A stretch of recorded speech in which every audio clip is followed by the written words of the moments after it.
Buenas tardes a todas. Les damos la más cordial bienvenida al noveno coloquio de investigación que organiza la Dirección de Investigación y Posgrado de la Universidad Nacional Rosario Castellanos. Mi nombre es Sony Solano y seré quien moderará esta mesa titulada Feminismo y Transformación Social, la cual pertenece al programa de Maestría en Territorio y Memoria Histórica. Esta mesa está conformada por dos docentes comentaristas, a quien tengo el honor de presentar. Por un lado, contamos con la participación de la doctora Dora del Carmen Yautzin Díaz, quien es profesora investigadora y que cubre líneas de investigación en los campos de los estudios del fenómeno educativo, del territorio y de la cultura. Los trabajos de la doctora se han centrado en la importancia del análisis del entorno desde las ciencias sociales para explicar la educación, los grupos sociales y sus prácticas. Bienvenida, doctora, y muchas gracias por estar hoy con nosotros. Asimismo, contamos con la participación de la doctora Angélica Rico Montoya, quien es docente investigadora de nuestra universidad en el Laboratorio de Ciencias Sociales Interculturales y que actualmente también es parte del Sistema Nacional de Investigadores en el nivel 1. Sus líneas de investigación versan sobre la colonización, violencias y resistencias, así como estudios de coloniales de infancias y juventudes. Bienvenida, doctora, y muchas gracias por estar hoy con nosotros. Además de las docentes comentaristas a las que tuve el honor de presentar, dentro de esta mesa se encuentran estudiantes que presentarán sus avances del trabajo terminal. La dinámica de la mesa es que cada estudiante tendrá un máximo de 10 minutos para realizar la presentación de sus avances y una vez que terminen, las comentaristas tendrán otros 10 minutos cada una para realizar la retroalimentación que consideren pertinente basada en la presentación y en el avance escrito que ya pudieron revisar. Les recuerdo que no hay réplica por parte de las estudiantes y que la retroalimentación que hoy reciban la deberán revisar, analizar y considerar con sus respectivos docentes directores de trabajo terminal. Así pues, iniciamos la mesa con la primera presentación a cargo de la estudiante Yaneli Hernández Gordillo, que nos va a presentar su trabajo titulado Revitalización de la lengua tojo laval como una vía para fortalecer el papel de las mujeres en lo comunitario y construir nuevas formas de liderazgo. Adelante, Yaneli, por favor. Gracias, buenas tardes.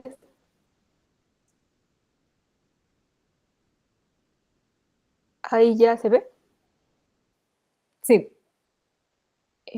Bueno, mi nombre es Yaneli Hernández Gordillo y mi investigación es acerca de la revitalización de la lengua tojolabal como vía para fortalecer el papel de las mujeres en lo comunitario y abrir nuevas puertas a nuevas formas de liderazgo.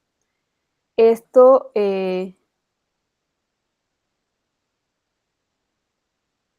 surge de la pregunta: ¿cómo la revitalización de la lengua puede ser una vía para fortalecer el papel de las mujeres tojolabales en lo comunitario y abrir puertas a nuevas formas de liderazgo?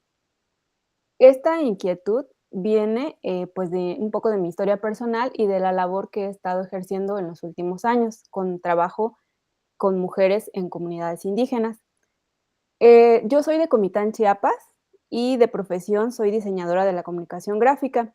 Estudié diseño porque no quería medicina o contabilidad o algo que tuviera que ver con estar con un traje en una oficina, pero tampoco quería ser artista, entonces la comunicación fue como un término medio. Entonces decido irme a estudiar a la Ciudad de México, en la UAM, y pues ahí cambia toda mi perspectiva de la realidad. El modelo pedagógico de la UAM vincula la academia con la realidad social. Entonces, pues ahí fue un parteaguas para mí, porque de inicio el hecho de decir que yo llegaba de Chiapas era una pregunta constante hacia si era zapatista, si conocía a los zapatistas, si vivía en la selva y cosas similares. Entonces, a partir de esto, aunque yo sí viví un poco del movimiento zapatista, pues era muy chiquita, muy, muy niña, y no recuerdo muy bien ni las causas ni los efectos del movimiento.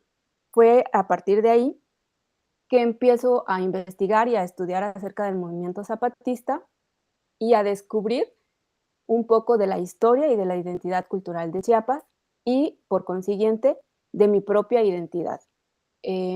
Aunque mis papás hablan solo español, mi abuelo paterno tenía mucho conocimiento de herbolaria, de medicina tradicional, sabía leer las estrellas, de agricultura. En general, era un hombre de mucho conocimiento ancestral. Sin embargo, pues cuando yo descubro esto, ya no tuve oportunidad de preguntarle, pues, cómo adquirió ese conocimiento o más de sus orígenes. Entonces, pues esto reafirmó mi interés de profundizar en el conocimiento de la identidad cultural. Em, una vez en un congreso de la universidad, asistió un egresado que estaba trabajando con mujeres artesanas en Michoacán.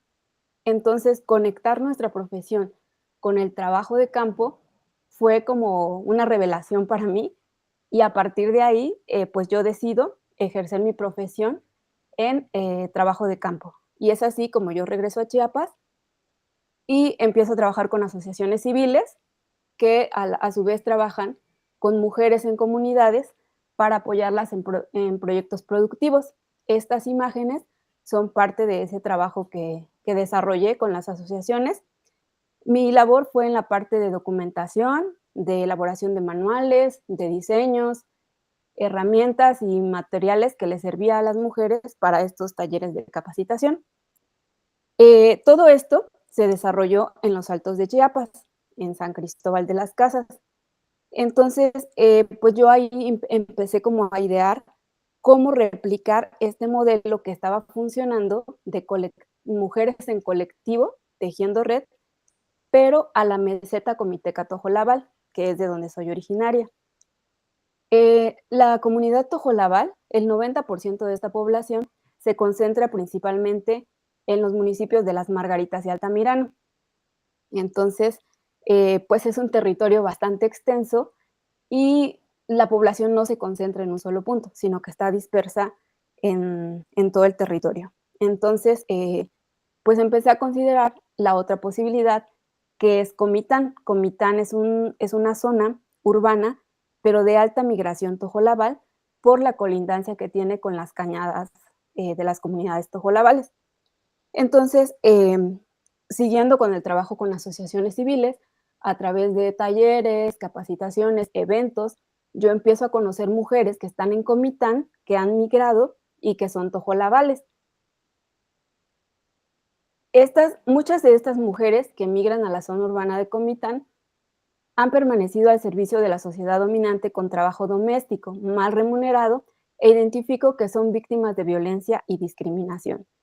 Esto me lleva a idear esta investigación, como aterrizarla un poco más y plantear el objetivo, que es identificar cómo a través de los años estas mujeres han buscado romper con esa herencia de precariedad, creando redes de apoyo y reconfigurando el territorio, resistiendo a la opresión y discriminación. Así es como mi propuesta de emancipación es a través de la revitalización de la lengua tojolabal como forma de resistencia cultural. ¿Y por qué de la lengua? Porque en la zona altos se identificaba pues grupos de bordadoras, de alfareras, de productoras de café. Sin embargo, en la zona urbana de Comitán, pues sí hay mujeres que tienen conocimientos en partería, que tienen conocimientos en huertos de traspatio, pero es como que no hay una colindancia. Entonces, a través de la lengua yo identifiqué como algo que tienen en común.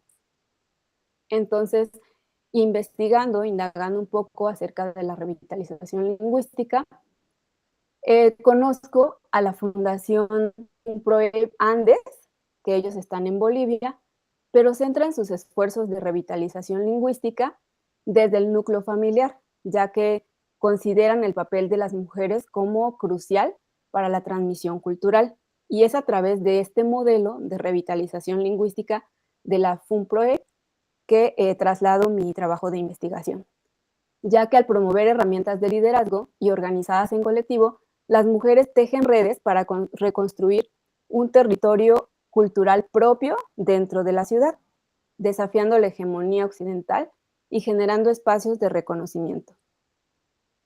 La investigación se centra en una metodología etnográfica como técnica principal, complementada con la investigación de acción participativa. El diseño va a ser exploratorio y descriptivo, dado que busca identificar y comprender las prácticas lingüísticas y de liderazgo de mujeres tojolabales viviendo en Comitán, Chiapas. Considero la observación participante, entrevistas y grupos focales, ya que a través de conocer a las mujeres podemos tener herramientas para diseñar esta investigación. Al revitalizar su lengua, no solo se empoderan individualmente, sino que fortalecen la vida comunitaria y construyen nuevas formas de liderazgo cultural y político, ya que reconocerlas como productoras de conocimiento permite avanzar hacia un horizonte de dignidad, de justicia y pluralidad epistémica. Gracias.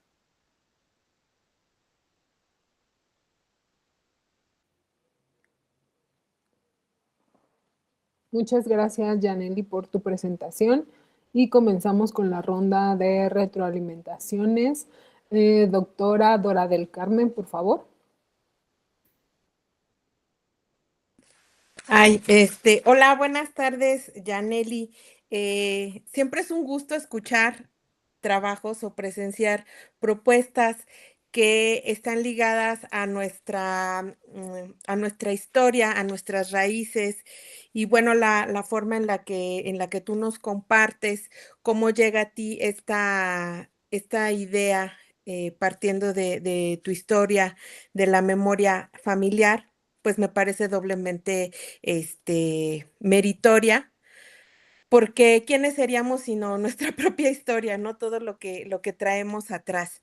Ahora, trataba yo de seguirte el ritmo junto con esta propuesta ejecutiva que nos compartiste en días pasados. Y entiendo el objetivo de tu trabajo, entiendo la importancia, la trascendencia. Digo, ya es maestría, pero probablemente me gustaría saber cuál es el alcance y la limitación de tu estudio, y te voy a explicar por qué. Em, Tlaxcala, donde yo vivo, tengo mi apellido Nahua, se ha caracterizado por tener varias regiones que hablan, bueno, tenemos varias regiones, pero la mayoría de hablantes de lenguas indígenas se centran en el náhuatl. También hay una parte que habla otomí, que habla totonaca, pero digamos que ya son los menos. El bastión cultural de Tlaxcala, pues es el náhuatl. Y hay muchas propuestas internas y también externas, porque ha venido gente de otras regiones del país e incluso de otros países a analizar a estos hablantes, porque aunque Tlaxcala es un estado muy chiquito, dicen vulgarmente que Tlaxcala es un estado de primera, porque si metes segunda te sales y acabas en Puebla o en Hidalgo. Tenemos muy regionalizada nuestra lengua.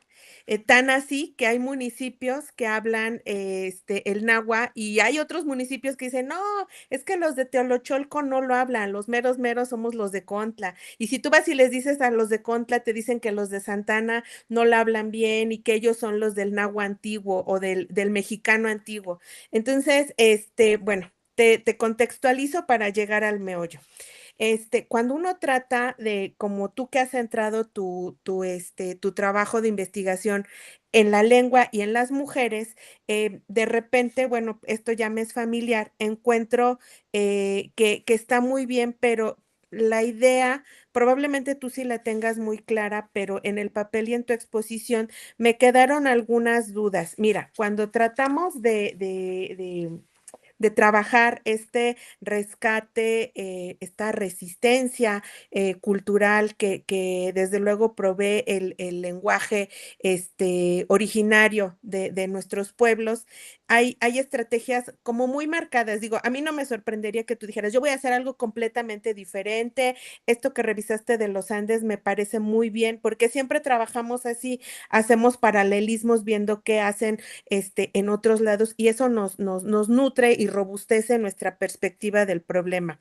Sin embargo, bueno, aquí yo reconozco que hay como unas, no sé si métodos o formas muy específicas de llegar al impacto o al efecto que nosotros buscamos para defender y como tú marcas muy bien, revitalizar la lengua originaria tojolabal. Entonces, mira, la primer duda que yo tengo, entre las estrategias más, digamos, comunes o que se han trabajado con mayor claridad y con mayor frecuencia, pues están las de inmersión en el hogar y la comunidad, las que tienen inmersión directa en la educación y las que son de uso, ya digamos, de última generación, en la que ya se busca el impacto. Tú recordarás, últimamente en los medios digitales, bueno, en las redes sociales,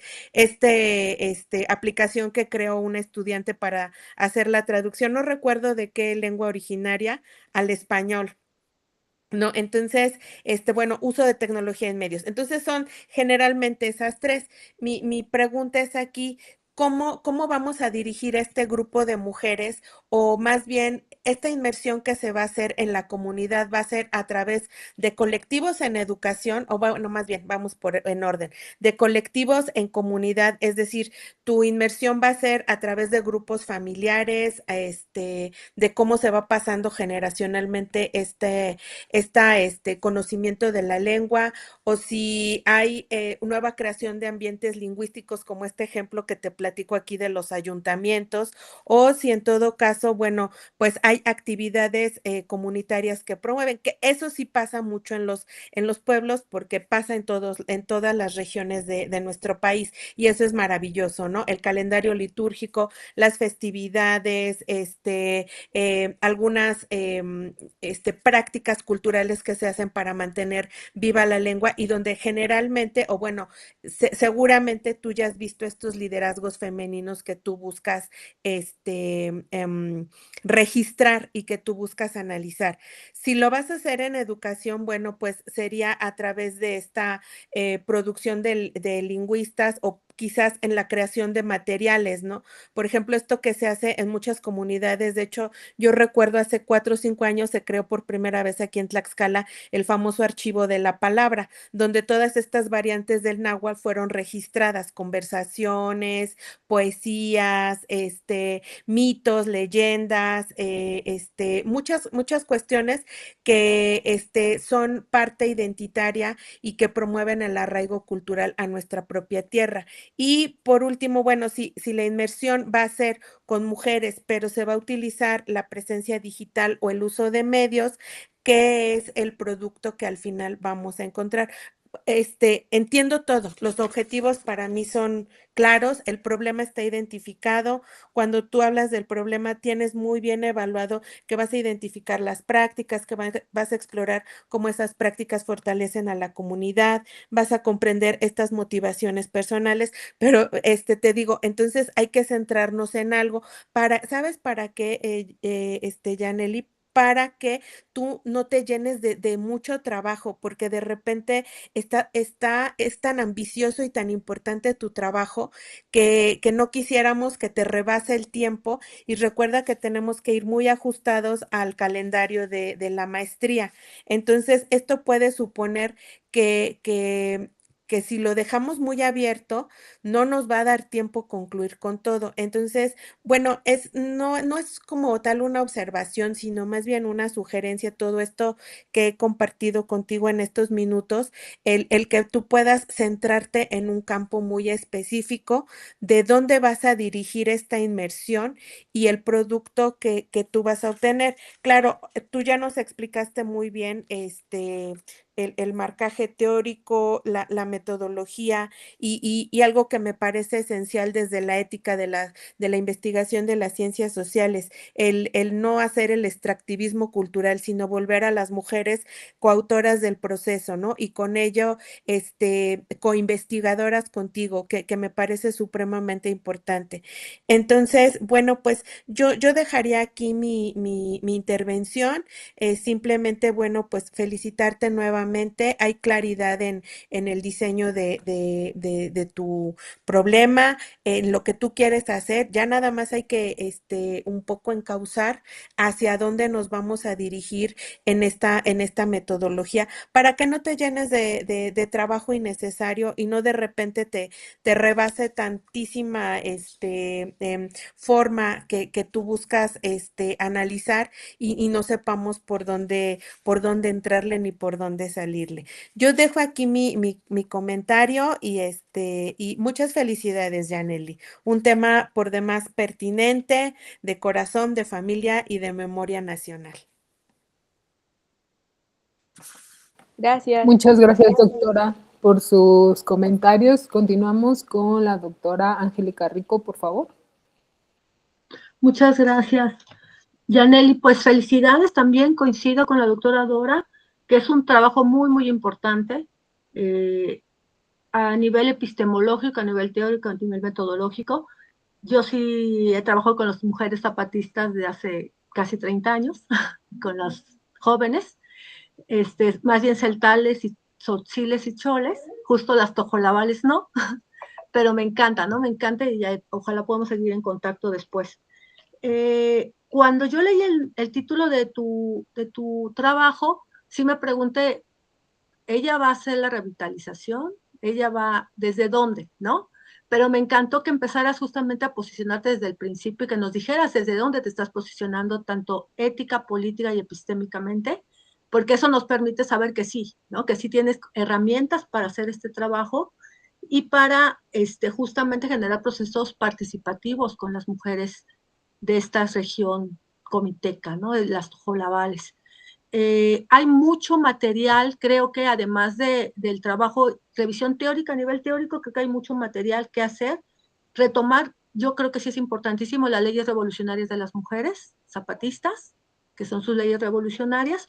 Hay muchísimo trabajo de mujeres zapatistas también, pero bueno, no solamente son las zapatistas, también son las mujeres indígenas que están de las abejas, que son de Xinich, que son de varias comunidades y organizaciones, el mismo San Cristóbal de las Casas, pero ahí estaba Aida Hernández, Leiva, Xochitl Leiva, está también Márgara Millán, ¿no? Y además de estos feminismos decoloniales, creo que Paredes también sería como muy importante justamente para construir este marco teórico de una perspectiva muy decolonial, muy de descolonización, que posicione teóricamente también a las sujetas, ¿no? A las sujetas con las que vas a investigar y que además, bueno, pues ya tú también lo planteaste como que son invitadas a ser coinvestigadoras a tu lado, ¿no? Creo que va a ser súper interesante ese tema.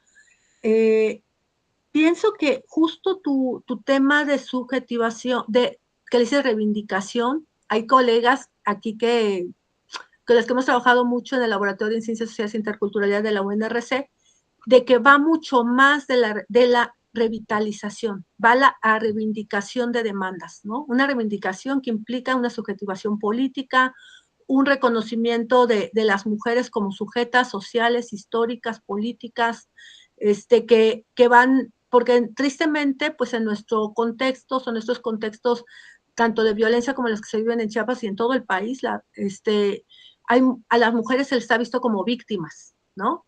Son víctimas de la violencia, víctimas del sistema patriarcal, víctimas de los usos y costumbres, etcétera, etcétera. Y lo digo, pero la realidad y lo que nos han demostrado mucho de las comunidades indígenas, sobre todo las mujeres indígenas en procesos organizativos, es que no son víctimas, ¿no? Son sujetos políticos que se posicionan y creo que es muy importante que no pierdas de vista este proceso cuando tú menciones o cuando surjan las voces de estas mujeres. Yo creo, y solamente, sé que no tienes derecho a réplica, pero yo creo que sería muy importante que retomaras la idea de las historias de vida, ¿no?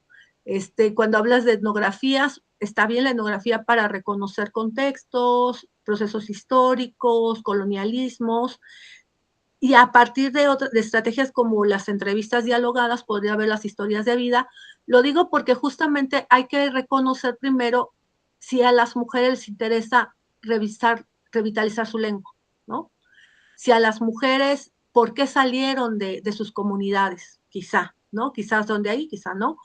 ¿Por qué salen de sus comunidades? ¿Por qué van de sus comunidades? Y digo que las historias de vida nos permite saber un poco más de hacia dónde se están colocando ellas, ¿no? A veces hay historias de vida que vienen desplazadas, ¿no?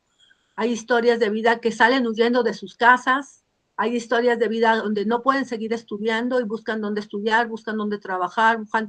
Esto permite como reconocer qué es lo que las mujeres están pidiendo, qué es lo que les gustaría que fuera el objetivo principal de este proyecto, y eso no está peleado con tu idea de que la lengua es un proceso pues, de identidad, es un proceso que fortalece la identidad, la resistencia de las mujeres. Eso no está peleado, pero sí es importante como escuchar qué es lo que a ellas les gustaría, ¿no? A veces son situaciones que no son muy, muy claras, a veces para nosotros es algo que estamos desde afuera, pero para ellas puede ser otra cosa, ¿no? Puede ser el trabajo, reivindicar el trabajo de las mujeres, la participación política, reivindicar su cultura, su traje típico, su ser artesana, su ser trabajadora, no lo sabemos, pero creo que si tú empiezas a plantearte estos proyectos como justamente primero un proyecto participativo donde efectivamente veas qué es lo que ellas quieren, qué es lo que ellas esperan, qué es lo que buscan, cómo se quieren posicionar a sí mismas, pues te va a dar como mucha fuerza para que tú puedas fortalecer este proyecto que al final pues va a ser de ellas, ¿no? Y que es como tu papel, pero también el de ellas. Ahora también creo que es importantísimo y qué bonito que tú lo estás planteando desde el principio de quién eres, desde dónde vienes, porque es muy importante esta relación que se plantea lo intergeneracional, que también podría ser las mujeres y sus hijos, ¿no? Las mujeres, los niños, cómo van, incluso yo sé que Comitán pues está muy cerca de alguna manera de Margaritas o de las comunidades que están en Altamirano, las comunidades que están incluso en La Realidad, que está allá un bastión zapatista, pero bueno, cuando llegan, por ejemplo, migrantes a la Ciudad de México, nos damos cuenta cómo se transforman también las migrantes, ¿no? Las migrantes que ya no están en el mismo territorio, ya tienen nuevas prácticas, y entonces empiezan a ser como la primera o segunda generación de migrantes, ¿no? A lo mejor no son la primera generación, y eso también transforma. O sea, hay una serie de subjetividades que vas a encontrar ahí, una serie de historias de vida que te van a llevar justo a, más que pensar que como que se está todo complejizando y que no vas a poder enlazar, te van a permitir justamente delimitar mejor este proyecto que creo que de por sí es muy valioso y que bueno, que también te va a llevar a ti a un reposicionamiento teórico, un reposicionamiento como investigadora también, ¿no? Y con lo que tú puedes aportar, porque pues al final tú también eres de allá de Comitán, ¿no? Entonces creo que va a ser muy rico. Muchísimas gracias, Daniel. Gracias. Agradecemos los comentarios y continuamos con la ronda de presentaciones con la estudiante Paloma Liliana Barrios Calderón, quien nos va a presentar su trabajo titulado Glorieta de las Mujeres que Luchan, Reconfiguración del Territorio y la Memoria Histórica de las Mujeres en la Ciudad de México del 2021 al 2025. Adelante, Paloma, por favor. Sí, gracias.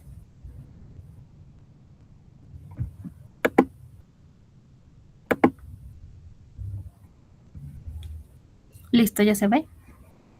Sí. Bueno, ¿qué tal? Buenas tardes.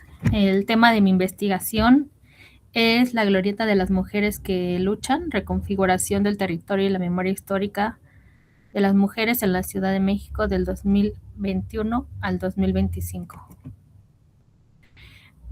Esta investigación se centra en analizar cómo frente a la violencia feminicida y la impunidad en la Ciudad de México, las mujeres han resignificado el espacio público como forma de resistencia a partir de diferentes actos de protesta, y en este caso me voy a centrar en la Glorieta de las Mujeres que Luchan, instalada en el 2021.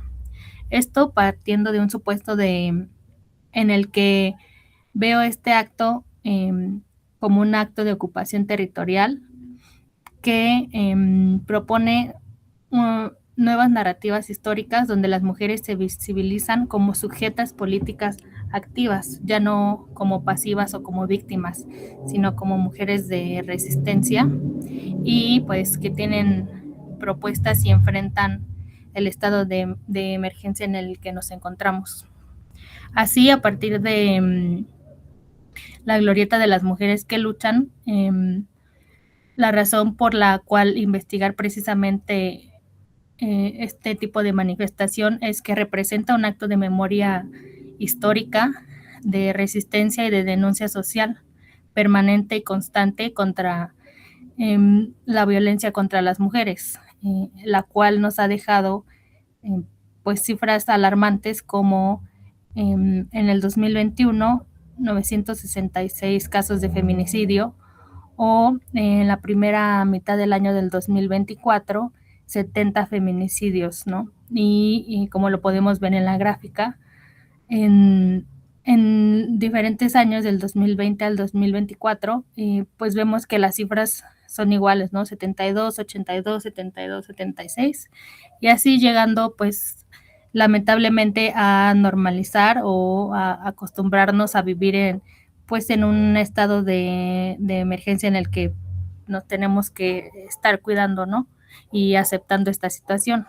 Entonces, por eso surge pues la necesidad de ver a la Glorieta y analizarla no como una pieza de arte público o como un monumento, ¿no? Como los demás monumentos que hay en la ciudad, sino por la necesidad de comprender que la Glorieta ya se ha vuelto un fenómeno social, político y cultural que utiliza el espacio como herramienta e incluso como estrategia política para exigir pues los propios derechos humanos. Y bueno, la pregunta general que guía esta investigación es cómo la Glorieta ha transformado el territorio urbano en un espacio simbólico de resistencia de las mujeres en la Ciudad de México durante el periodo del 2021 al 2025 en la Ciudad de México. Así, para responder esta pregunta general, planteo 3 preguntas particulares. La primera es cómo fue el proceso de apropiación del territorio, qué narrativas han emergido a partir de la Glorieta y qué relación existe entre el territorio resignificado y las narrativas colectivas que se desprenden a partir de la instalación de la Glorieta. El objetivo general es buscar comprender la manera en que la Glorieta ha transformado el territorio urbano en un espacio simbólico y narrativo de resistencia de las mujeres. Para lograr este objetivo, planteo igual 3 objetivos particulares. El primero sería examinar el proceso de intervención y apropiación del territorio en la antigua Glorieta de Colón, que dio origen a la Glorieta de las Mujeres que Luchan. Después, identificar las narrativas que han emergido en torno a la Glorieta y finalmente explorar la relación entre el territorio resignificado y las narrativas colectivas que se han desprendido de la Glorieta de las Mujeres. En la investigación, primero realicé una exploración de los antecedentes y contextos, donde reviso la violencia contra las mujeres como síntoma, donde doy datos y cifras de cómo se presenta la violencia a nivel global y ya los datos más particulares en la Ciudad de México, además de pues dar un poco de contexto y ver cómo el patriarcado ha sido este sistema de dominación que ha despojado a las mujeres de su autonomía desde las primeras civilizaciones y cómo ha permitido que el día de hoy tengamos pues casi 11 mujeres pues asesinadas, ¿no? A causa de este tipo de violencia que se desprende del patriarcado, del machismo y de la misoginia. También hago un recuento de las olas feministas y particularmente de la cuarta ola en la que nos encontramos hoy y pues ya retomando un poco la participación y la importancia de las redes sociales y pues toda la comunicación digital que ha permitido pues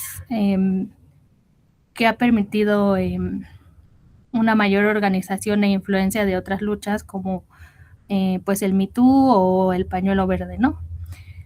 Y finalmente exploro lo que es la ruta de la memoria para dar un poco de contexto de los antimonumentos pues que forman parte del Paseo de la Reforma y pues entender a qué se debe que las personas participen y intervengan esta avenida tan importante en la Ciudad de México.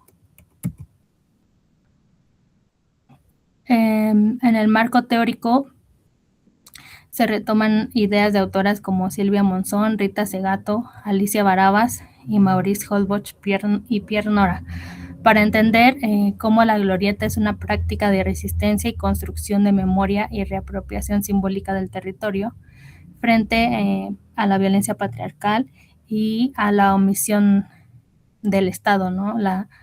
La corrupción y pues cómo a partir de que no han apoyado o no le dan la importancia que merece a ese estado de emergencia en que nos encontramos, es que siguen pasando este tipo de acciones y sigue habiendo impunidad. Así, exploro 5 subtemas. En el primero, partiendo de entender que existen varios tipos de feminismo, dependiendo, pues, bueno, tomando en cuenta la interseccionalidad que atraviesa el feminismo y también reconociéndolo ya como acción colectiva y no tanto como teoría, ¿no? También explorar lo que es la acción colectiva y la protesta social, la memoria colectiva y la reterritorialización, es decir, pues cómo este acto de ocupar y de intervenir este espacio propone ya nuevos significados al que conocíamos, que era cuando estaba Colón y toda esta narrativa y esta historia sobre la colonización. Y finalmente exploramos lo que es el concepto de antimonumentos en general y particularmente el nuevo concepto que sería el de antimonumenta ya adoptado por el movimiento feminista, como lo vemos en la primera antimonumenta que está en el Palacio de Bellas Artes. Como propuesta metodológica, realizo esta investigación desde un enfoque cualitativo, partiendo de un paradigma de la teoría crítica, pues como me interesa las narrativas alternativas que proponen este tipo de acciones, la intención es hacer un análisis del discurso. En un primer momento realicé un diario de campo, tanto físico como virtual. El físico lo he realizado en días específicos, días importantes como el 8M o el 25 de noviembre y en días cotidianos para ver cómo es que se relacionan las mujeres y pues las demás personas con la glorieta. Y por otro lado, el virtual lo hice a partir de revisar las redes sociales, específicamente Instagram, que es donde se comparte y pues las organizaciones, los eventos y pues todas las demandas de las colectivas que forman parte de la instalación de la glorieta, que hoy se le conoce como el Frente Amplio de las Mujeres que Luchan, que se conforma de varias colectivas feministas. También he realizado un registro fotográfico para precisamente ahondar en este análisis del discurso, con fotografías que he tomado de los grafitis, de las pintas que se hacen pues en las vallas, en las banquetas, en los tendederos de denuncia, y pues para así conocer un poco más de lo que quieren denunciar y decir estas mujeres. También he realizado con 6 coautoras de la investigación entrevistas semiestructuradas, las cuales a partir pues de una primera revisión del diario de campo y del registro fotográfico, donde ya me resultaron categorías de análisis, pude plantear una guía de preguntas en donde exploro el contexto personal, las motivaciones y participación, la percepción del cambio, significados simbólicos y emocionales, reacciones sociales y políticas, y narrativa histórica.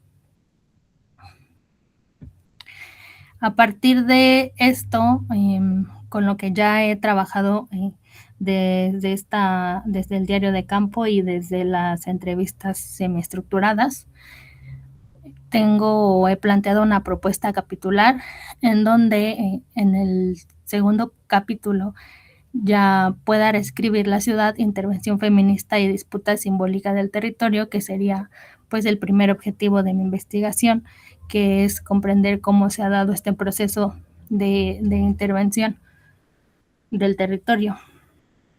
Después otro capítulo en donde se exploren las narrativas emergentes con o a base de categorías sociales que han surgido de las entrevistas, como memoria, resistencia, sororidad, representación y afectividad. Y un último capítulo donde pues ya se pueda llegar a una comprensión sobre la relación entre las narrativas y el territorio, y entender cómo este territorio ha sido resignificado para entenderlo como un territorio seguro, darle legitimidad a la lucha, y para finalizar, cómo se puede llegar a una utopía, en donde a través de las entrevistas, pues me he dado cuenta que al final, pues sí existe una resistencia, pero pues la intención es pues llegar a un punto en el que no tenga que ser necesario pues resistir, ¿no? No tenga que ser necesario estar luchando y estar pidiendo pues vivir una vida libre y segura. Y bueno, para concluir, a lo largo de la investigación, pues me he dado cuenta que la glorieta no es un espacio neutro, ni mucho menos ornamental, sino que ha sido un punto de encuentro, de denuncia y de acción, donde se articulan, como lo mencionan las coautoras de la investigación, mis entrevistadas, se articulan la digna rabia, la esperanza, el dolor y el amor. Eso sería todo. Muchas gracias. Muchas gracias, Paloma, por tus comentarios. Continuamos ahora con la ronda de retroalimentaciones. Doctora Dora del Carmen, por favor.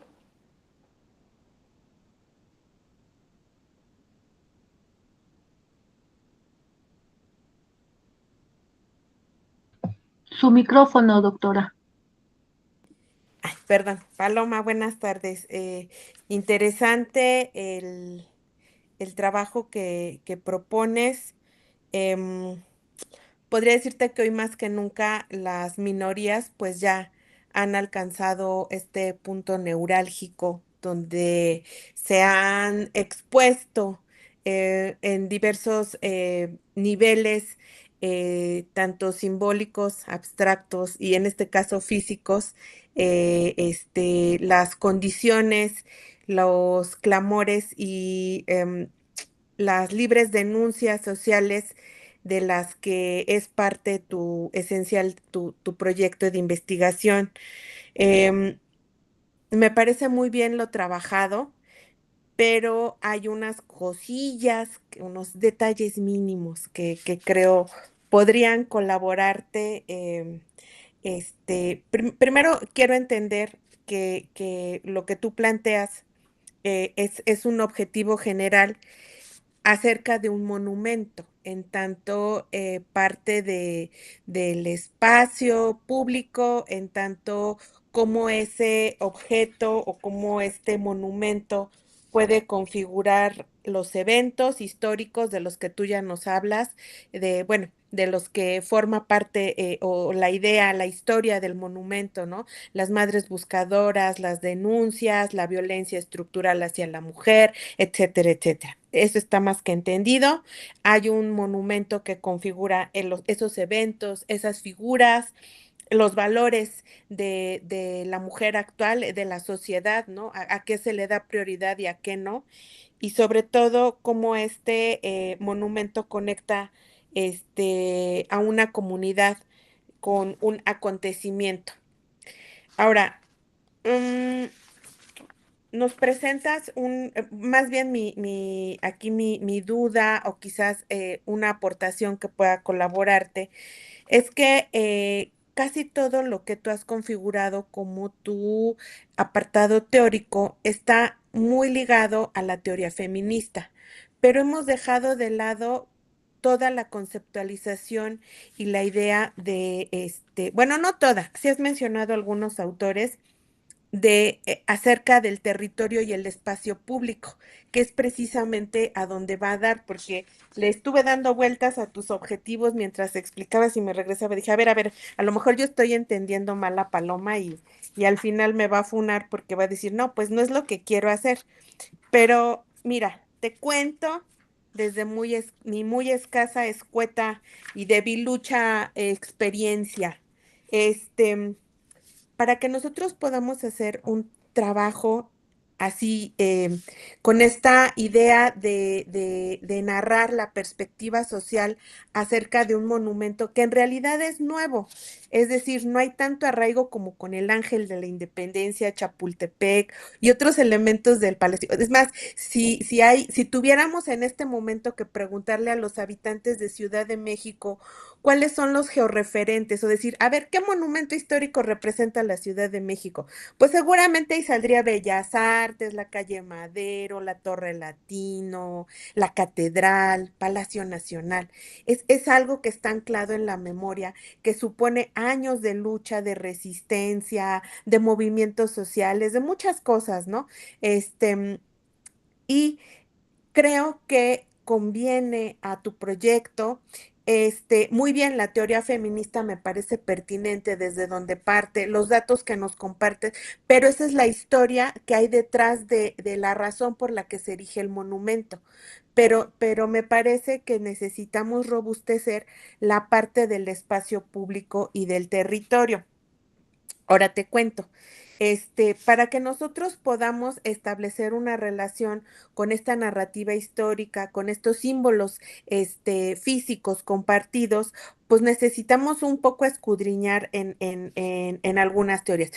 Muy bien, me parece que esto que mencionas acerca de esta, apropiación que hacen las mujeres con respecto al monumento, me parece esencial.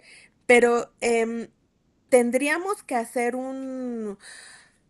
pues una suerte, ay, a lo mejor hasta aquí me vas a funar, como te dije, quizás lo que conviene en determinado momento es hacer retroalimentar tu trabajo con un estudio de la percepción. Digo, no te metas en problemas, esto lo puedes hacer con un formulario de Google, tomar tu muestra y hacer un diseño convergente paralelo, es decir, al tiempo que tú estás recogiendo estas narrativas del espacio, del monumento, de su representatividad, de esta narrativa histórica de que da origen a la protesta, a la lucha, y tendríamos que establecer algo que efectivamente nos dé números y datos de cómo la gente percibe esta reinterpretación dinámica del paisaje.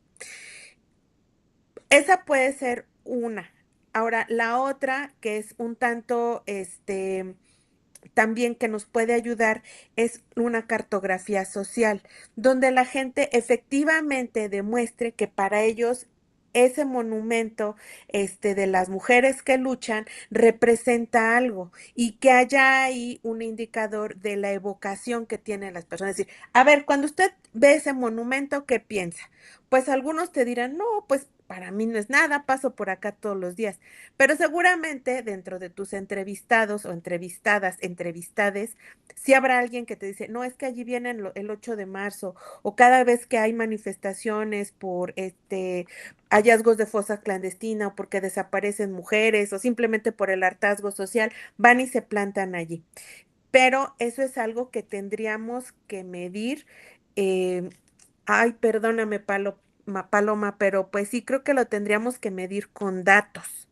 Sí, porque la percepción, yo hablo por mí, pero claro, esto está sujeto a que tú lo comentes con tu docente director de trabajo terminal y que pudiéramos incorporar algo de esto. Te voy a decir por qué, porque hay que anclarlo. Recuerda, ¿no? Si mi libro dice en la portada, 1000 recetas de tacos y resulta que cuando tú lees el libro te dice pozole, caldo de pollo, menudo, dices, ¿y dónde están los tacos? Ya no, ya nos perdimos. Entonces, para que haya coherencia entre el título, los objetivos y lo que pretendemos hacer, tiene que haber una consistencia, concordancia y comunicación entre lo que queremos hacer y lo que estamos haciendo. Entonces, mira, yo te propongo revisar así en tus ratos libres un poco, quizás te pueda servir Rogerio Hasbert para analizar esta teoría de la multiterritorialidad. Desde luego, este libro de Lynch, que es La ciudad y sus actores, no. Bueno, busca a Lynch porque es el único libro que tiene y allí te marca que es un hito. El hito es algo que se va construyendo en la memoria de las personas y que es un georreferente. Incluso cuando llega a desaparecer, la gente se sigue refiriendo a ese lugar. Es un hito. Después, probablemente te puede servir, creo que sí lo pusiste, Michel Foucault, para este análisis del poder, los espacios, hay una lectura de Boaventura de Sousa que habla sobre la emancipación social y las memorias silenciadas.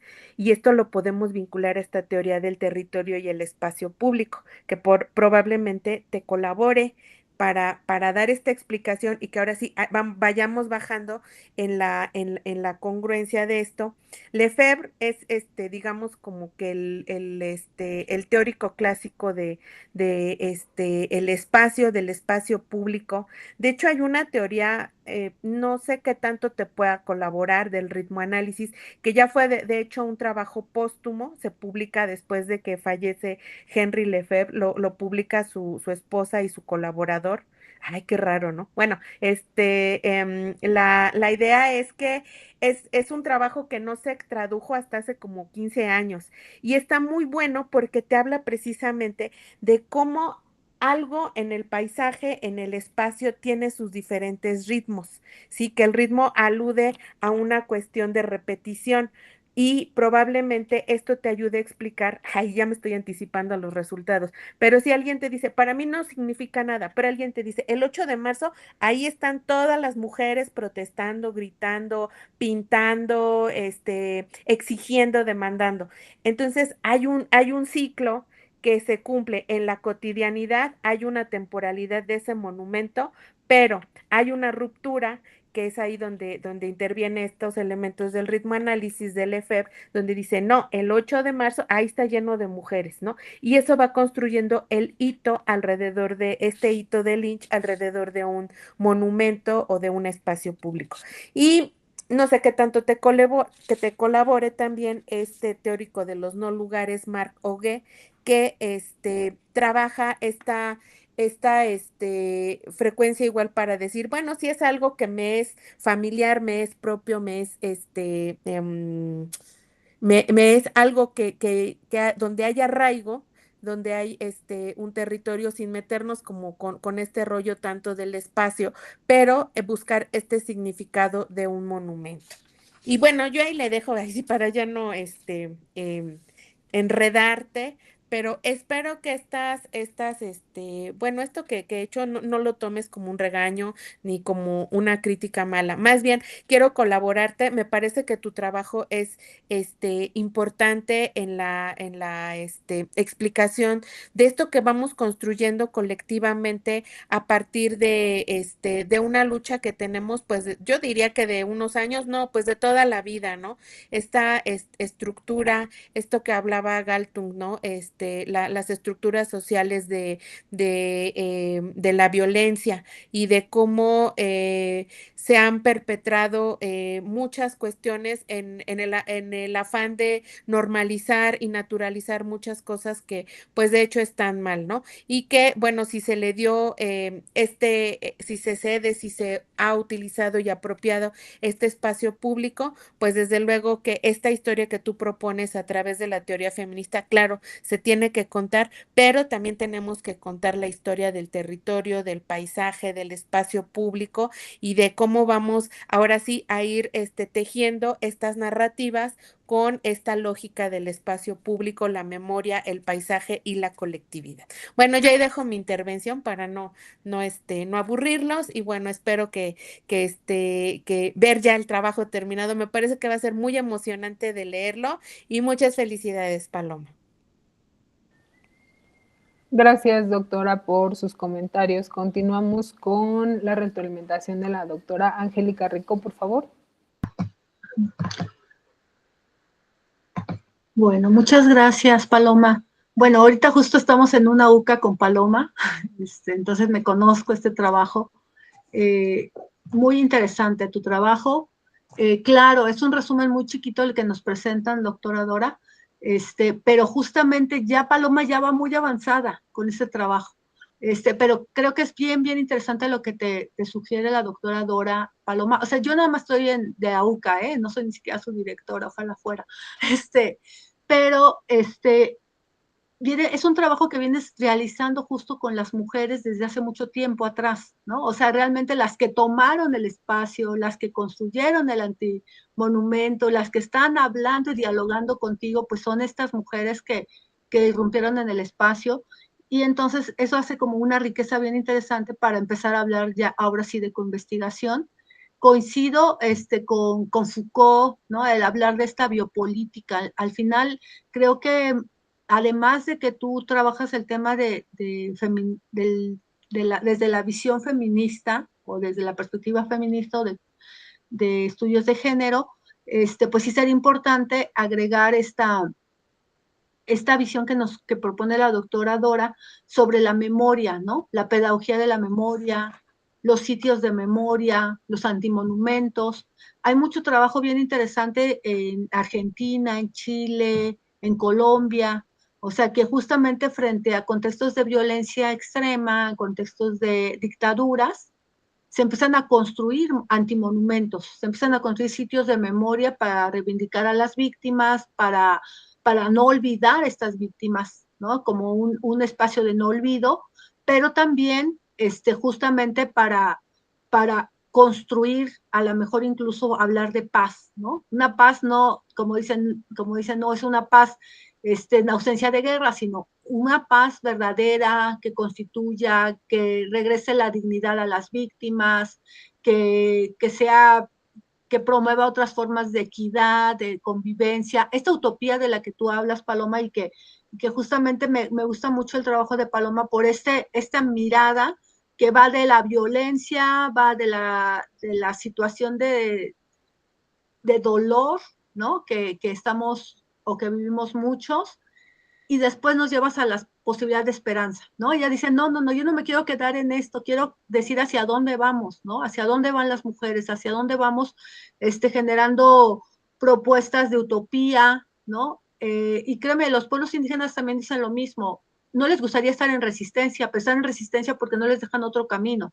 Ojalá no tuvieran que seguir en la resistencia, ¿no? Frente a la violencia, frente al patriarcado, frente a la impunidad, frente al olvido, frente a la inactividad del mismo Estado, ¿no? Que aunque dicen que sí, pero no hacen, y está este proceso total, y entonces hablamos de otro tipo de luchas, digamos, corpopolíticas, donde las mujeres irrumpen en el espacio público, donde las mujeres empiezan a construir sus propias utopías, empiezan a construir sus propias formas de hacer política, que creo que es lo que nos ha dado mucho también el feminismo, que debe de haber otras formas de hacer política.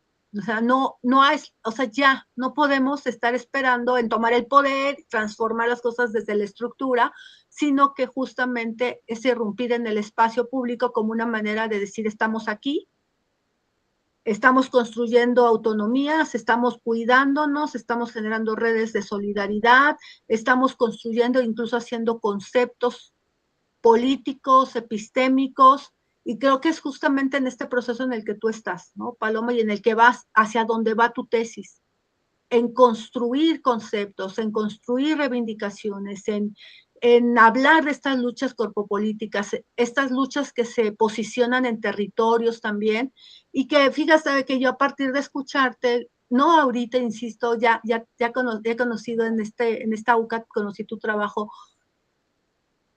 me fui a Reforma, tuve que ir hacia Reforma, iba viendo todos los antimonumentos, ¿no? Vi el de Gaza, o sea, justamente por lo de Gaza, y el de los desaparecidos, los de los 43 de Ayotzinapa. Entonces, una serie de antimonumentos que deben de recordarnos que está mal, que algo está mal en este país y en este planeta, ¿no? Y que justamente ante una ausencia de política, una ausencia de derecho nacional e internacional, una ausencia de derecho humanitario, solamente nos quedan justo estas resistencias, estas luchas, estas reivindicaciones, ¿no? Y es ahí donde creo que se va a posicionar ahí tu trabajo, y que bueno, te digo, a mí me encantó porque fui viendo y dije, sí es cierto, esta es la ruta de la memoria y no la había visto, ¿no? Y no importa, y bueno, aquí lo que quiero decir es que justamente yo creo que vas por un buen camino, hay mucho que hacer, y creo que es bien interesante lo que plantea la doctora Dora de sumar un poquito más de teoría para que no se vea totalmente el sesgo hacia el feminismo, sino que se vea también hacia esta irrupción de los movimientos nuevos, movimientos sociales que ya no son tan nuevos, estamos hablando desde del siglo pasado, pero bueno, los nuevos movimientos sociales que hablan de identidades, de simbología, de subjetividades, de derechos, que es donde se meten ahí las narrativas de feministas, ¿no?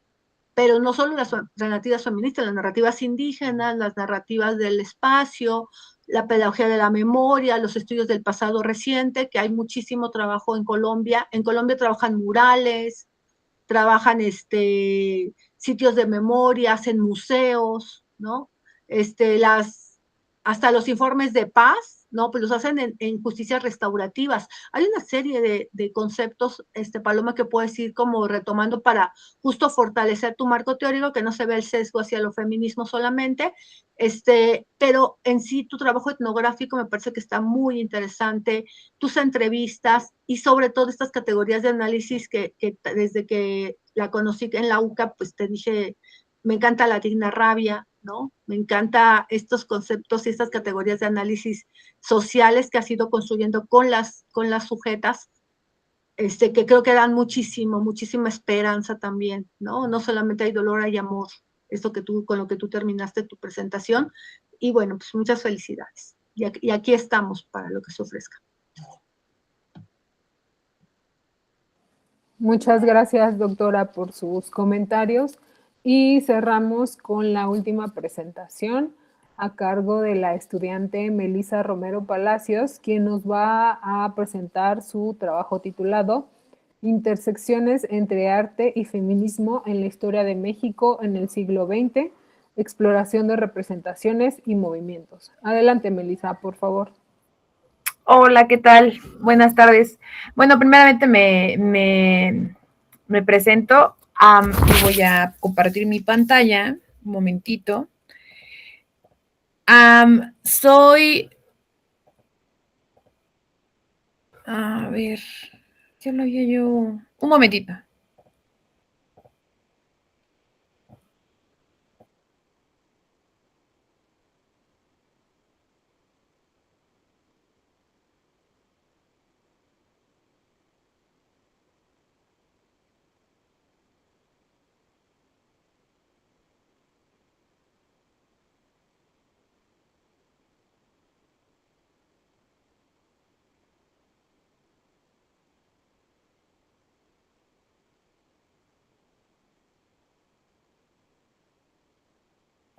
Ya creo que ahora sí ya se va a ver.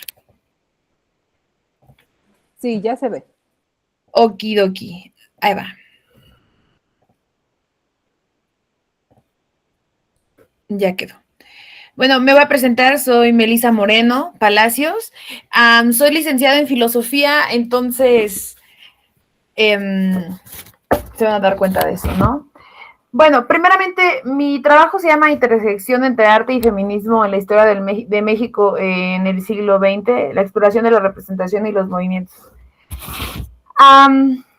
Este trabajo surge de la necesidad de ver reflejada la contribución del arte y cómo es que este desarrolló y apoyó a los movimientos feministas. Cómo es que el arte y el movimiento feminista se relaciona justo después de la Revolución Mexicana. Eso es como súper importante, ya que antes de la Revolución Mexicana había cierta representación de la mujer, no nada más en lo artístico, sino en la forma en la que se veía a la mujer. Y después de la Revolución Mexicana hay un boom respecto a los discursos feministas. Y bueno, principalmente busco rastrear cómo son que estas representaciones influyeron o no en la representación y la participación de las mujeres en el movimiento feminista. Ver el arte como un vehículo y un vehículo de conocimiento para visibilizar a las mujeres. La pregunta central del trabajo de investigación es ¿cómo han impactado las obras de arte en la percepción y la participación de las mujeres en el arte, en el movimiento feminista mexicano? Entender que las mujeres no solamente son agentes son agentes sociales, sino que son transformadoras sociales también, y que el arte pudo o no haberlas ayudado a subir de categoría social, por ponerlo de alguna manera, y también entender que el arte es un discurso y una forma de estructurar un dispositivo para posibilitar que las mujeres hayan o no subido de categoría social. Bueno, la justificación del trabajo de investigación radica en la relación del arte y el feminismo. ¿Cómo es que estos dos procesos históricos, porque al final el arte como un discurso social, porque también forma parte de un discurso social, tiene procesos históricos, simbólicos y políticos que están ligados directamente con el feminismo, porque el feminismo también es un proceso social que tiene al mismo tiempo procesos históricos, simbólicos y políticos. Y bueno, esto abordaría sobre todo el asunto de la historia cultural y la historia del arte con una perspectiva de género en la que se visibiliza. Más que nada es una visibilización en el rastreo de la producción de arte. El problema de estudio radica en el predominio de los estereotipos de la mujer en el arte mexicano y en la limitada articulación entre el análisis artístico y el análisis del feminismo. Intento decir que el arte es un espacio que es liberador y conciliador frente al patriarcado y frente a lo que las mujeres buscamos y queremos. Por eso libera y también crea. Es un espacio que nos permite hacer de nuestros discursos algo que puede ser visible. Y sobre todo el asunto de la posrevolución, pues hay una crítica al deber ser mexicano, al deber ser de la mujer mexicana, y una crítica abierta justo después de la Revolución Mexicana con la primera ola del feminismo en México. Y para poner aquí un ejemplo, en 1916 hay un congreso en Yucatán en el que se exponen unos carteles y ahí hay un debate con un hombre que se llamaba Horacio Barreda, que hablaba justamente en el deber ser de la mujer como solo maternar, como solo en estas ideas como donde la mujer siempre era menos que el hombre, ¿no? Y bueno, entender, mi objetivo principal de esta investigación es centrarme en el arte y las redes feministas y cómo es que estas se entrelazan. Como ya comentaba, pueden ser exhibiciones o congresos o exhibiciones individuales. Tengo algunos ejemplos, como la exhibición de 1929 que se llama Painting by María Izquierdo, que es la primera mujer que expone en el extranjero. La primera exhibición de los carteles revolucionarios que solo fue de mujeres en el 34, o el primer congreso feminista de 1916 en Yucatán.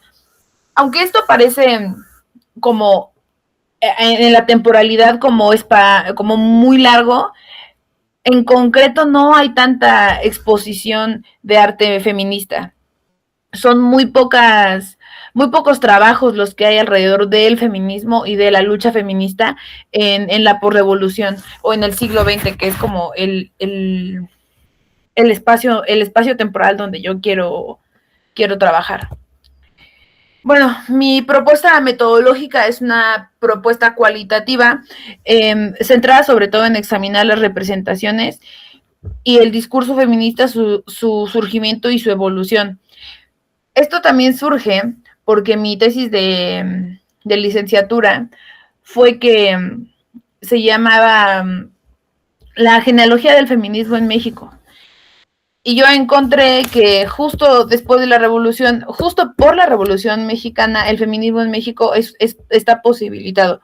Yo, como ya comenté, estudié filosofía, mi metodología filosófica en ese momento fue Foucault.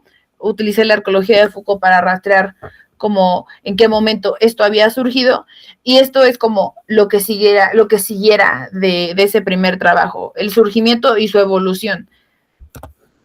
En esta metodología cualitativa habría un análisis iconográfico e iconológico, un análisis del discurso y algunos estudios de caso. El análisis iconológico sería con Panofsky, que aunque no es muy, muy contemporáneo, es el único que tiene las herramientas para poder interpretar los contenidos simbólicos en las obras de arte, sobre todo en las obras de arte, como serían pinturas. El análisis de los discursos, que sería ver en qué momento todo esto surgió, cómo surgió y cómo es que fue posibilitado. Las fuentes textuales, los manifiestos, las entrevistas, las críticas de arte, toda esta parte como de archivo que funcionaría como el análisis del discurso. Y pues estudios de caso centrados específicamente en algunas artistas, como ya mencioné a María Izquierdo, Frida Kahlo, Lorena Wolfer o Mónica Meyer. Ellas son algunas de las más representativas, pero hay otras mujeres que hicieron cosas muy importantes, no nada más a nivel, me refiero a nivel artístico, no nada más en pintura o en escultura, sino también en literatura, como Elena Garro, o como como un conjunto de mujeres que hicieron posible la evolución del feminismo en México. Y estas mujeres buscar qué es lo que hace, cómo es que hacen rupturas, continuidades y resignifican la representación de las mujeres y el deber ser de la mujer en México, porque creo que el fondo de todo esto también es cómo es que la mujer es vista en lo social, ¿no? Porque esta relación entre el arte y el discurso feminista no nada más es el arte y el discurso a ver en qué momentos se entrelazan, sino cómo es que esto cambia la perspectiva de cómo se ve a la mujer o cómo debería ser la mujer a nivel social, como visibilizar esta parte. Entiendo que habría que acotar algunas cosas en el análisis del discurso porque no podríamos abarcar como todo, pero estoy abierta a la posibilidad. Y bueno, también en la parte bibliográfica me he centrado en algunas autoras contemporáneas como Andrea Medina, Graciela Palacios, una mujer que hace como novela histórica, podría decirse, que se llama Jasmina Barreda, que tiene muchísimos trabajos sobre archivos sobre Elena Garro, sí, justamente. Y sobre todo la parte del asunto iconológico e iconográfico, entender y ver las interpretaciones de los contenidos simbólicos, no como contenidos simbólicos existentes en sí mismos, sino como un contenido que tenemos que interpretar y que tenemos que desgajar un poquito. Aquí tengo algunas de las bibliografías que pretendo terminar de revisar y creo que es todo.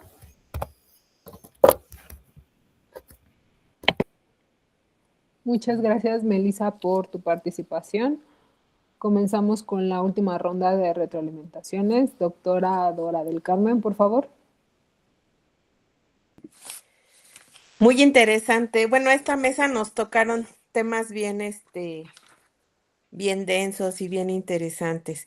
Muy bien, Melissa, me gusta mucho esta propuesta que haces.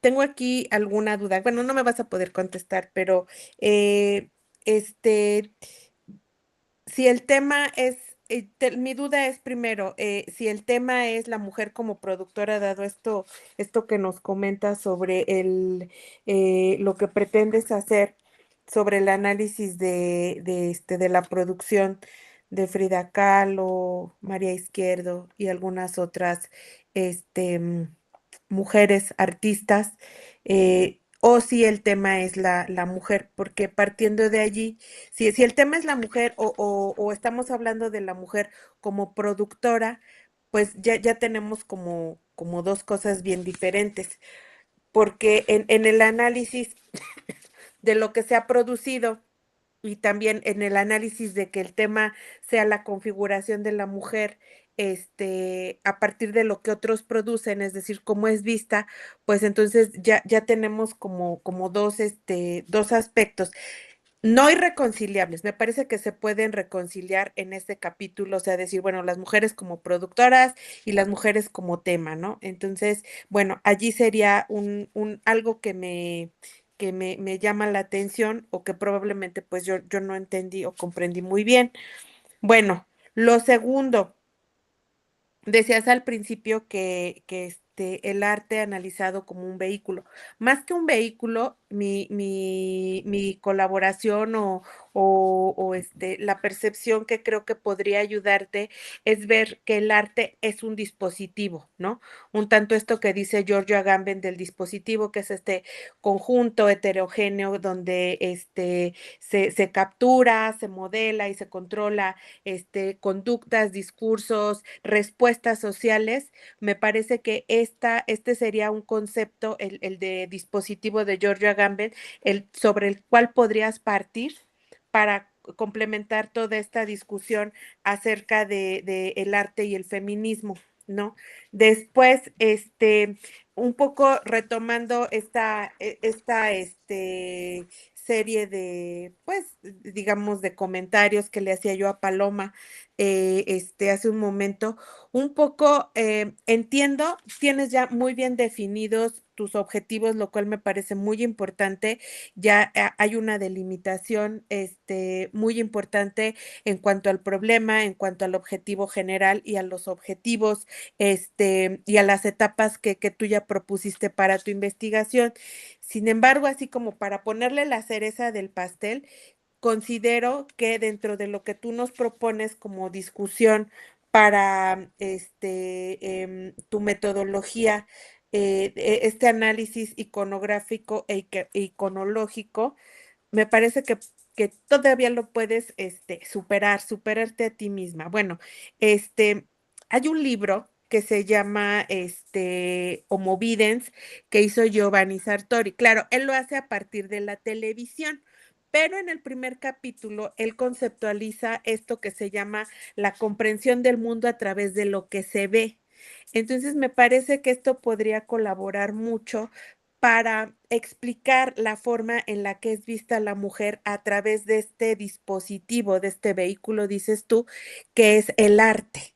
Entonces, esto nos podría alinear en una construcción de tus ideas, de tus argumentos, para explicar por qué Melissa está explicándonos esta representación, esta construcción, esta configuración femenina a través de los ojos de alguien más.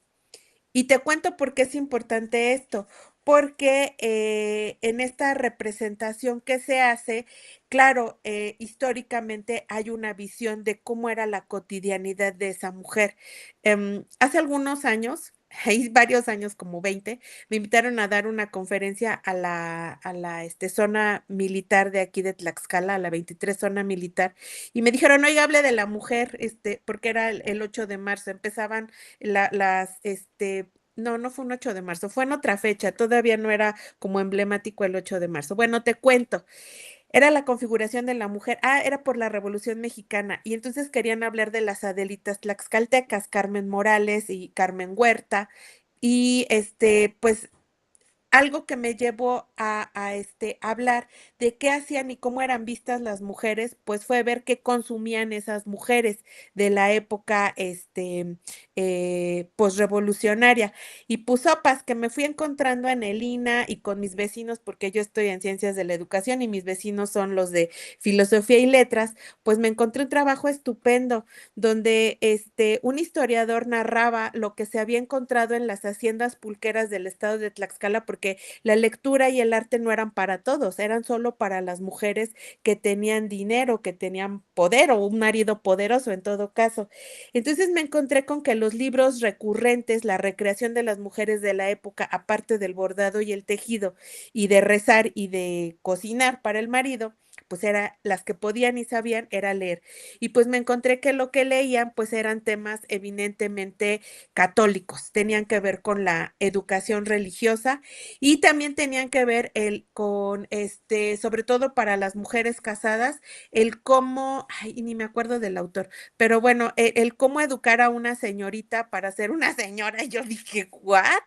O sea, desde cómo sentarse, cómo colocar las manos, y yo dije, no, o sea, esto está de locos, pero eso era lo que consumían. Ahora, volviendo a tu tema, el saber cómo era representada nos da una idea de la mujer en la cotidianidad, en el día a día, el cómo se fue configurando y construyendo hasta ser ahora lo que son, unas brillantes catedráticas, ¿no? Bueno, no, pero ya somos mujeres que generamos un recurso, que tenemos autonomía, que podemos tomar decisiones, que ya casarse no se ha vuelto el centro de la vida de una mujer, sino una parte, o para muchas, como en mi caso, una etapa nada más, y bueno, ya lo que sigue, ¿no? A trabajar, a convivir, a dedicarnos a algo que sea nuestro proyecto de vida. Ok, vuelvo a la teoría.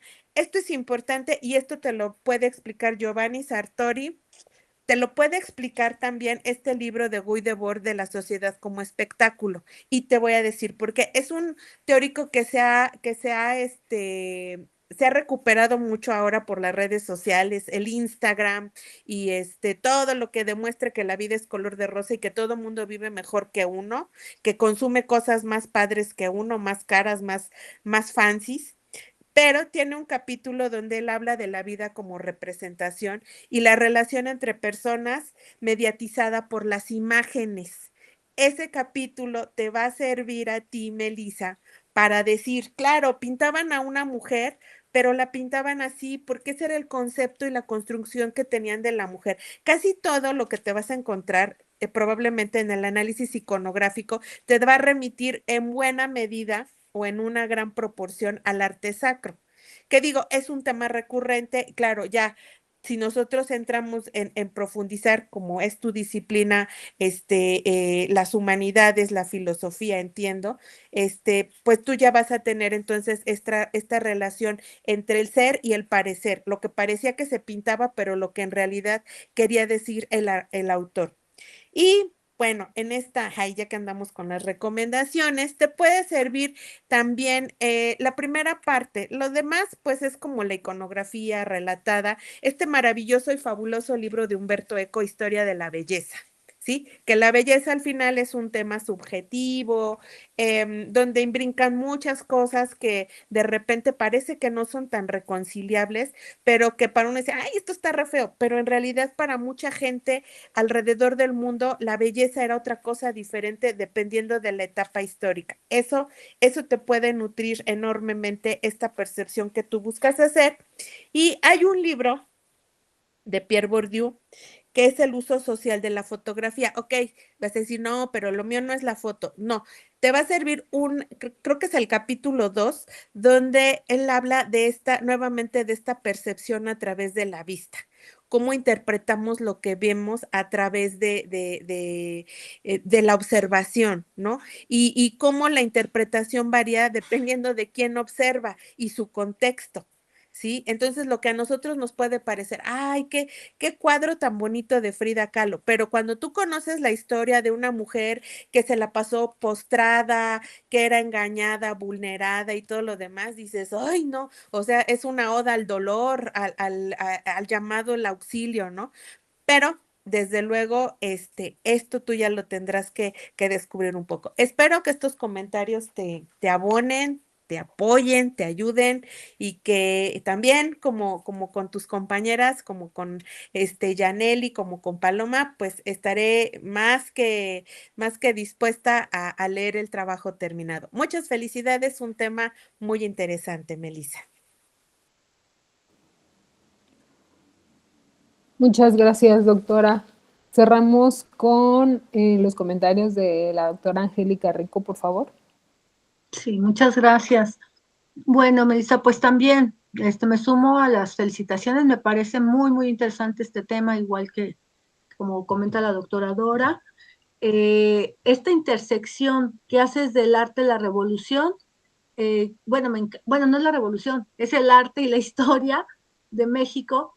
Me encantó porque justamente yo estaba como revisando desde dónde ibas a mirarlo y es cómo se ha ido construyendo a la mujer o cómo se le ha ido visibilizando a la mujer a través del arte y me parece súper interesante, sobre todo, bueno, yo lo pienso mucho, incluso cómo hay estas contradicciones completamente, ¿no? Entre lo que se representa en el arte y por otro lado el papel que la mujer jugó en todos en estos procesos. O sea, su participación durante primero la independencia, yo diría que a lo mejor hasta podría irte hacia atrás, con esta idea de las independencias, el Estado-Nación, cómo se va formando a la mujer como la madre, ¿no? La madre de la que forma a los nuevos revolucionarios, a los niños. O sea, es una construcción simbólica muy impactante que se va haciendo después de la revolución, en la posrevolución, pero que viene jalándose desde la independencia,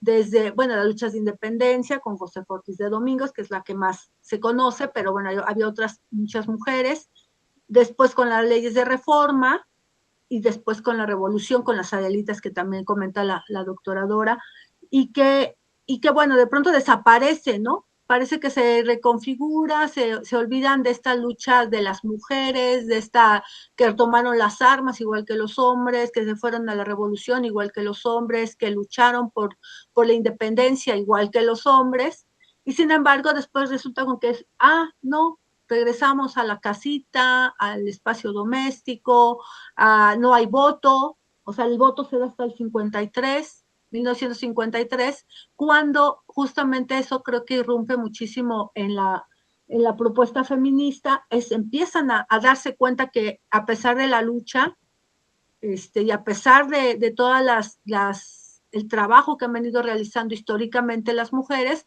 no consiguen absolutamente nada, ¿no? Y es como el pan de cada día, no solamente de México, sino también de todo el mundo, ¿no? Con los derechos del hombre y ciudadano después de la Revolución Francesa, pasó exactamente igual. A las feministas se las desaparecieron y no existen su lucha, ni sus derechos, ni son ciudadanas siquiera.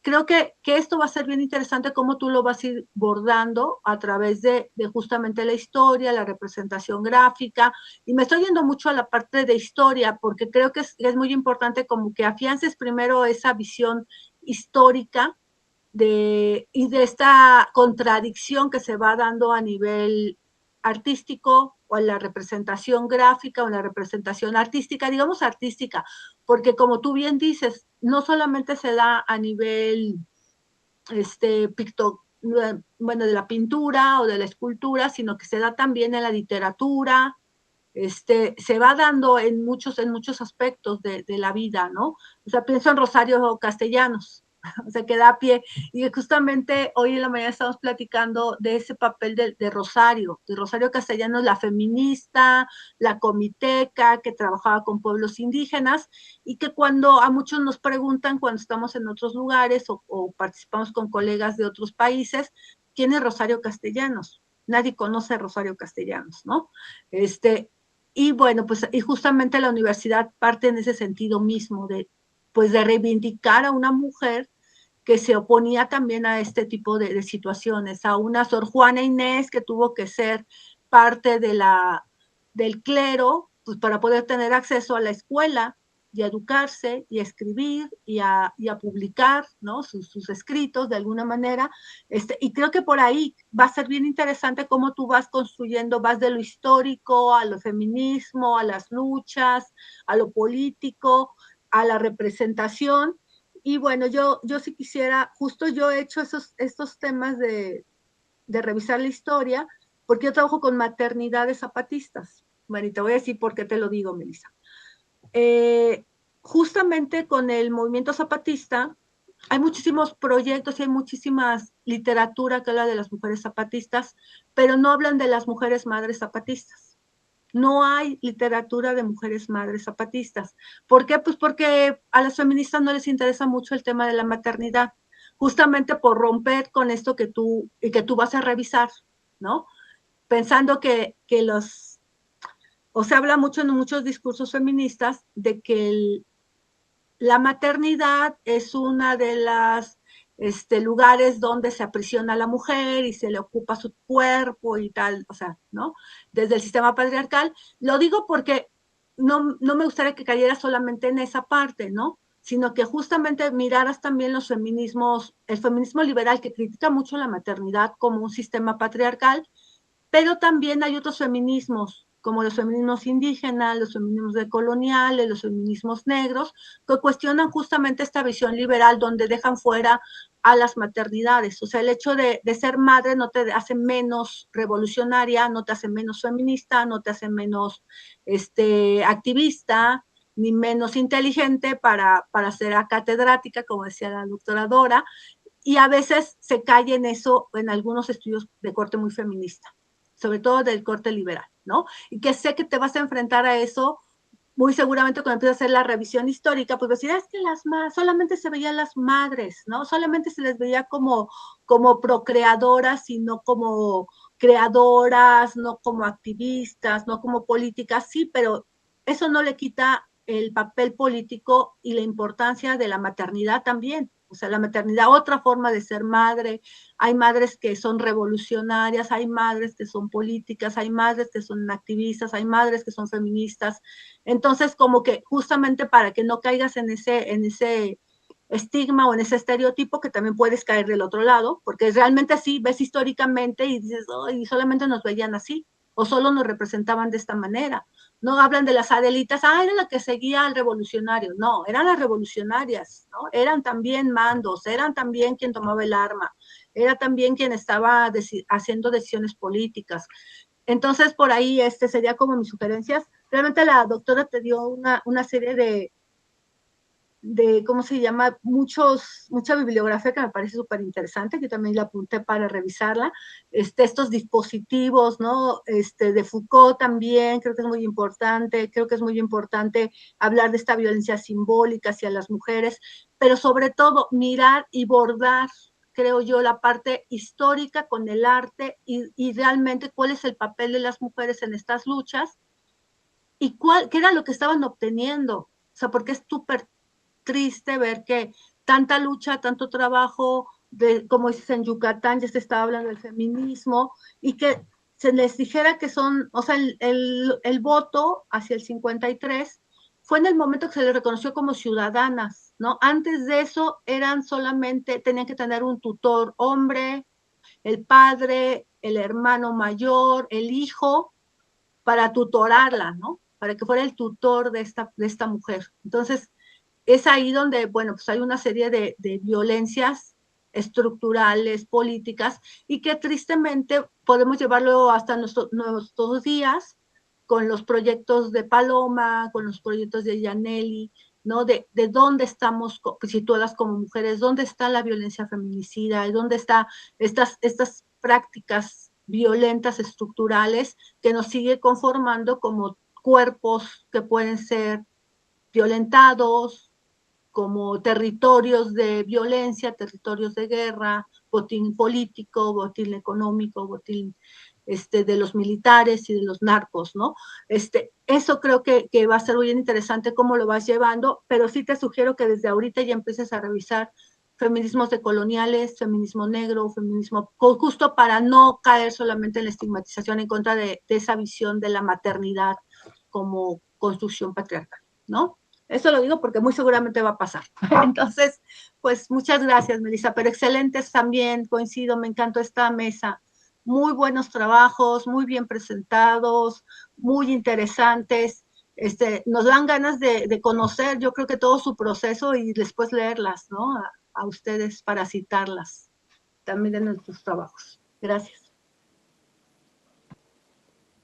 Agradecemos la presentación de las estudiantes, así como la participación de nuestras comentaristas y su asistencia a este 9º coloquio de investigación del posgrado de la Universidad Nacional Rosario Castellanos, en el cual a lo largo de la semana se estarán presentando alrededor de 92 trabajos de estudiantes en 27 mesas diferentes, que serán retroalimentadas por 53 expertos académicos de diversas instituciones de educación superior, tanto nacionales como extranjeras.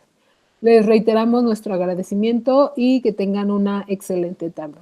Otro modo de ser humano y libre, otro modo de ser. Muchas gracias a todas por su participación.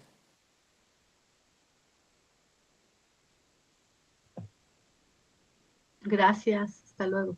Hasta luego. Excelente tarde, gracias. Hasta luego.